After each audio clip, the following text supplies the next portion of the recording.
Hello friends, welcome back to my channel. কেমন আছো তোমরা সবাই? আশা করব অনেক ভালো আছো। আমরাও অনেক ভালো আছি। আজকে মা বাড়িতে তৈরি করবে চিকেন স্টু। মুখে স্বাদ নেই, মুখের স্বাদ ফিরিয়ে আনার জন্য বানিয়ে ফেলুন চিকেন স্টু। স্বাস্থ্যকর চিকেন স্টু রেসিপি আজকে তোমাদের সঙ্গে শেয়ার করছি। এটা বাচ্চারা এবং সবাই খেতে পারেন। প্রথমে চিকেন স্টু বানানোর জন্য আমরা এখানে নিয়েছি একটা গাজর, দুটো পেঁয়াজ, একটা ক্যাপসিকাম, একটা পেঁপের হাফ টুকরো, 10-12টা বিনস, দুটো টমেটো, সব কিছু আমরা কেটে নিয়েছি। কেটে একটি প্লেটে রেখে দিয়েছি। তো আমাদের সব কিছু কাটা হয়ে গেছে। আর নিয়েছি 10-12 কোয়া রসুন, 2 কোয়ার মতো আদা, 4-5টা গোলমরিচ। এইগুলি হামানদিস্তাতে থেতো করে নিতে হবে। আমরা এখানে 400 মাংস নিয়েছি। মাংসকে ভালো করে একটি পাত্রে রাখতে হবে। এবার গ্যাসে প্রেসার কুকার বসিয়ে প্রেসার কুকার গরম হলে তাতে 2 চামচ মাখন দিয়ে তার মধ্যে সাদা জিরে দিয়ে একটু ভালো করে নেড়েচেড়ে নিতে হবে। এবার অ্যাড করতে হবে 2টো এলাচ, 2টো লবঙ্গ, 2 টুকরো দারুচিনি, 4টে গোলমরিচ দিয়ে ভালো করে নেড়েচেড়ে নিতে হবে। এবার এক এক করে সবজিগুলো দিয়ে দিতে হবে। প্রথমে আমরা পেঁপের টুকরো, গাজরের টুকরো মাখনের মধ্যে দিয়ে দেব।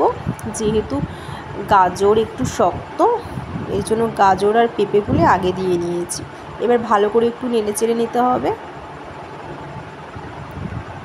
এবার আস্তে আস্তে আমরা বিনস, পেঁয়াজ, টমেটো কুচি, লঙ্কা চেরা, ক্যাপসিকাম দিয়ে মাখনের মধ্যে ভালো করে নাড়তে হবে।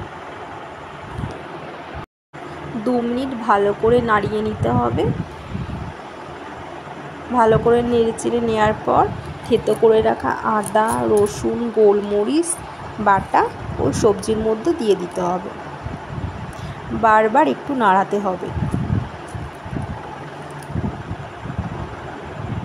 এবার নাড়ানোর পর আমরা চিকেনগুলিকে প্রেসারের মধ্যে দিয়ে লবণ, একটু হলুদ দিয়ে ভালো করে নেড়েচেড়ে নেব। আর দিয়েছি একটু গোলমরিচ গুঁড়ো। সবকটি দেওয়া হয়ে গেছে। এবার সব কিছু দিয়ে ভালো করে মিশিয়ে মিশিয়ে নাড়তে হবে। স্বাদের জন্য একটু দিয়েছি চিনি দিয়ে ভালো করে নেড়েচেড়ে নিতে হবে।